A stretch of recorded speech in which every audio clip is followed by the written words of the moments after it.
Well, sorghum producers largely choose the price of the Priceless Coverage program in the last Farm Bill. But as they look ahead to the new legislation, the industry says it wants more research into combating the sugarcane aphid. RFD-TV's Sarah Mock has more from Washington. The 2018 Farm Bill is off to a roaring start here at the Senate as we have a 5-hour hearing with farmers from across the country on topics from crop insurance to commodity prices to trade.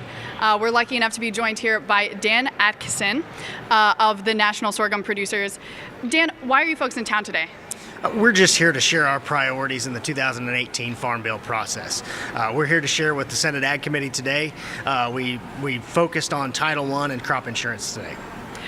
Talk about Title I a little bit. Crop insurance is so important, and I think crops like sorghum have often been left out. What needs to change to Title I to make it a more inclusive and meaningful program for sorghum producers?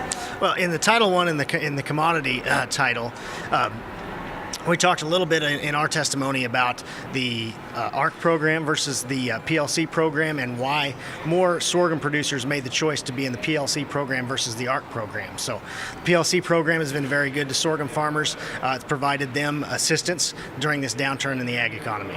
Could you talk, is there a priority for the Farm Bill that maybe hasn't been in the Farm Bill before that you think would be especially beneficial for sorghum farmers?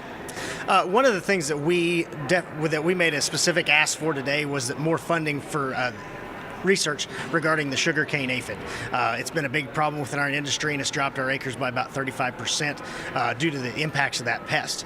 We know we can manage the bug now. We need more dollars so that we can research and do more research at our universities and at our research stations so that we can further manage that bug and get our acres back to where they need to be. Absolutely. Research is always critical, but I know for sorghum, trade is also a big issue. Can you talk a little bit about maybe FMD and MAP and how trade programs are beneficial for sorghum farmers? Absolutely. You know, funding for those programs is important not only to sorghum, but also other many of the other exported crops. A lot of our crop goes to China. A lot of our crop goes to Mexico. So a lot of those trade programs, whether it's MAP or FMD or also trade programs like NAFTA, they're very important to get our crop to where the end users need it. Absolutely. Well, hoping that those conditions improve and that sorghum farmers have as good a year as any in 2017. Again, thank you so much, Dan, for joining us. We're joined with Dan Atkisson with the National Sorghum Producers. We'll have more updates throughout the morning on the 2018 Farm Bill hearing here today in the Senate. Until then, back to you in the studio. Thanks again, Sarah. Now, the House Agriculture Committee will hold its next Farm Bill listening session on the sidelines of the Farm Progress Show. That'll be held August 30th in Decatur, Illinois.